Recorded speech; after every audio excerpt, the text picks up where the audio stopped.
The 6 Kingdoms of Life. Now we are to discuss viruses.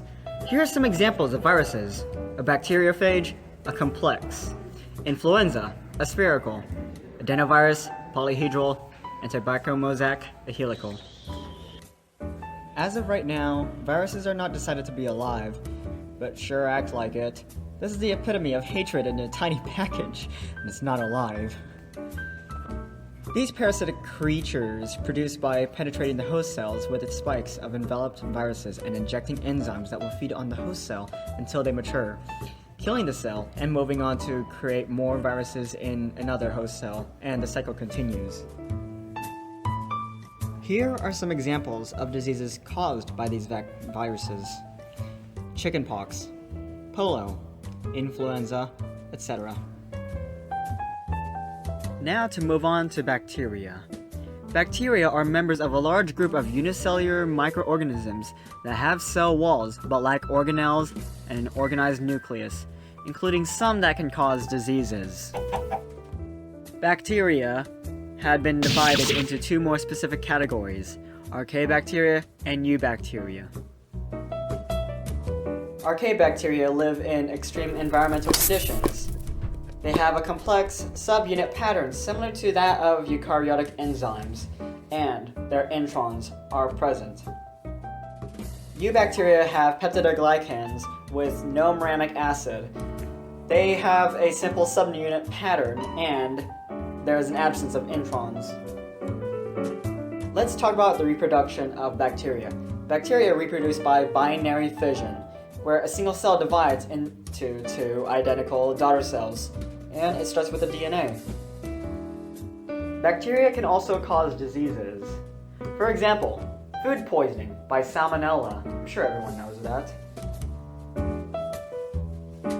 And then there are ulcers by Helicobacter pylori. Let's move on to protists. They are single-celled organisms that don't fit into any other category. You know, protists. These protists fit into 2 different categories: animal-like protists and plant-like protists. Animal-like protists are heterotrophs, and they have no cell walls. Plant-like protists are autotrophs, and do have cell walls.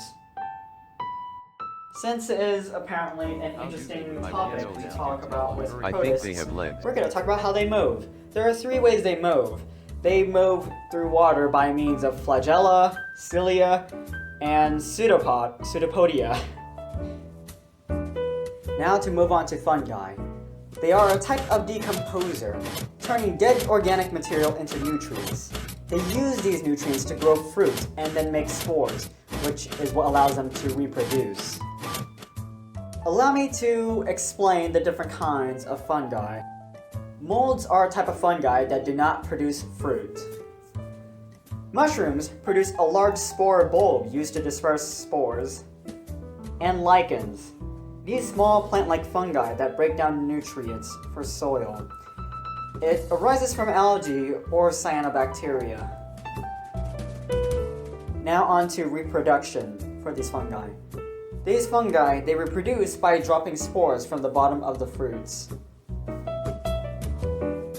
They also get food by decomposing deceased organic material. As I said earlier, they turn organic material into nutrients. Basically, dead things. It's cool. They'll be turned into good stuff for nature.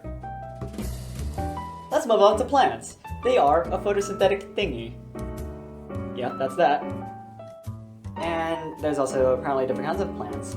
Non-vasculars and vasculars. Let's talk about them. Non-vascular plants have no vascular system. Vascular plants, on the other hand, have a vascular system. There you go. Now time to discuss why plants are important to our biosphere. It is as plants are important to our Earth as it produces food, oxygen, and more stuff that we need. Now to talk about the reproduction of plants.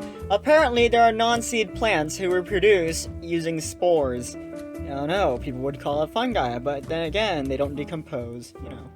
Conifers, how do they reproduce? Well, they use these things that you like to play with outside with your friends and such. You know, throwing these pine cones. And apparently, as you probably heard a while ago, they contain seed. Flowering plants involve in sexual reproduction, especially pollination. Here's a diagram. Let's talk about monocots and dicots. Let's talk about their embryos. Monocots have one cotyledon, and dicots have two cotyledons.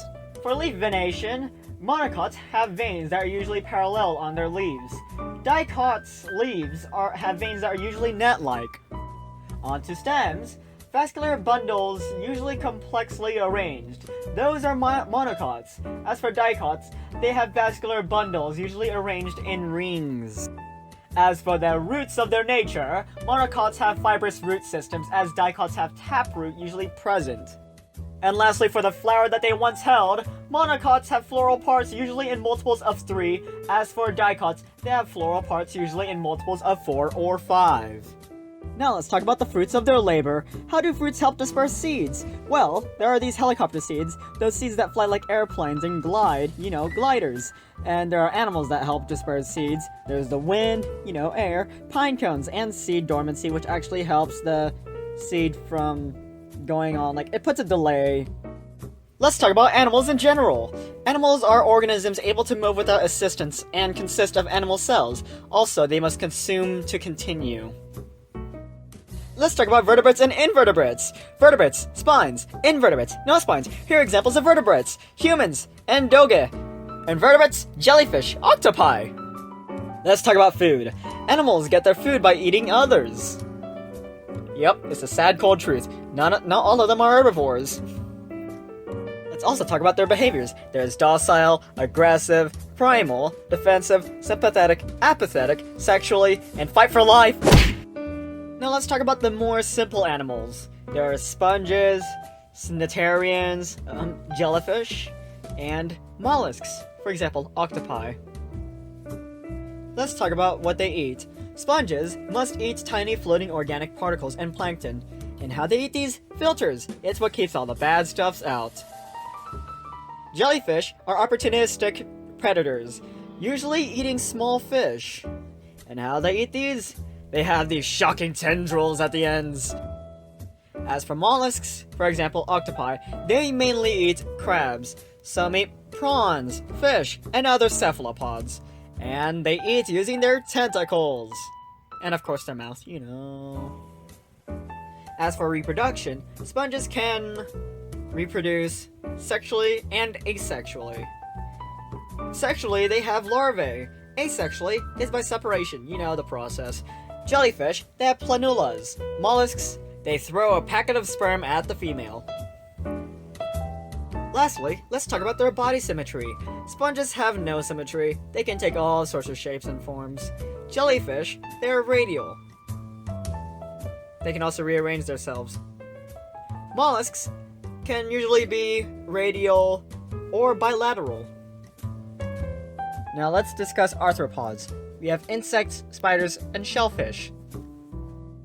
Insects are small animals with 6 legs, an exoskeleton, and usually antennae. Spiders are vertebrates with 8 legs and venom glands. And shellfish have exoskeletons and invertebrates, usually. Now, why are these 3 called arthropods in the first place? People may wonder. Especially when it comes to shellfish, when it looks like as if they have no relation to each other. But, in fact, shellfish have more relation to insects and spiders rather than fish. And what brings them together is the fact that they all live in the phylum Arthropoda. Allow us to talk about how they get their food. Insects. Half of them are apparently herbivores, and many are predators. Like this praying mantis, and some are parasites. Spiders get their food by primarily traps and hunting. And shellfish, like sponges, they filter feed. Now let's talk about the adaptations that these arthropods needed to survive in their environments. First of all, they have 6 or more legs, which accounts for better maneuverability, and they are able to reproduce in mass quantities, which allows them to not go extinct. These arthropods reproduce using eggs. Amphibians, compared to other animals, are different. Their early lives are spent in water, as their adult lives are on land. For example, tadpoles and gills, frogs and lungs. It's this feature that practically sets them apart from other animals. As for reptiles, they are cold-blooded vertebrates with dry, scaly skin and soft-shelled eggs on land. Well, how do they get their food? Amphibians go hunting or ambush their prey. Reptiles go either ambushing, prowling, or even grazing. Let's talk about how they reproduce. Amphibians, they lay their eggs in water. As for reptiles, they lay their eggs on land. Now let's talk about their adaptations. Amphibians have their gills replaced by lungs whenever they exit the water and go into the adult life. And they are cold-blooded for optimal temperature capacity and have mucus-covered skin to try to keep the water from drying out due to evaporation. As for lizards, or reptiles, they are cold-blooded for optimal temperature capacity, and that's practically it. Breaking news! Fish are fish. A limbless, cold-blooded vertebrate animal with gills and fins and living wholly in water. There are three main types of fish known by mankind: jawless fish, cartilaginous fish, and bony fish. Here you can see are an agnatha, shark, and clownfish.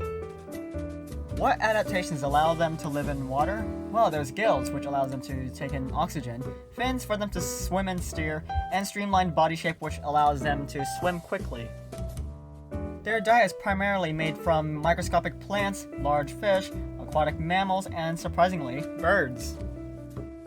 And lastly, for their reproduction, they lay eggs and live bearing, pregnancy. Now on to birds. They are flying creatures. Really, they're warm-blooded egg-laying vertebrate distinguished by possession of feathers, wings, and a beak. One may ask, how do they fly? Well, it is out of these adaptations, which allowed them for flight. They have hollow bones, feathers, and large chest muscles. The hollow bones are to make them more lightweight. For reproduction, like most organisms, are sexually, mainly internal fertilization, and their eggs are thin-shelled. Here are two adaptations of two different kinds of birds. For hummingbirds, they have long, narrow beaks for flowers and going into small spaces. As for cardinals, they have short, thick, conical beaks for nuts, fruits, and insects. They have to be able to bite down on hard things. Last and certainly not least, God, this is so cliche, mammals. What sets them apart from most other animals is the fact that they have hair or fur, warm-blooded, and most are born alive and fed milk from the mother's mammary glands. They have more of a complex brain compared to other animals. For some reason, mammals can have three different things like sets of diets.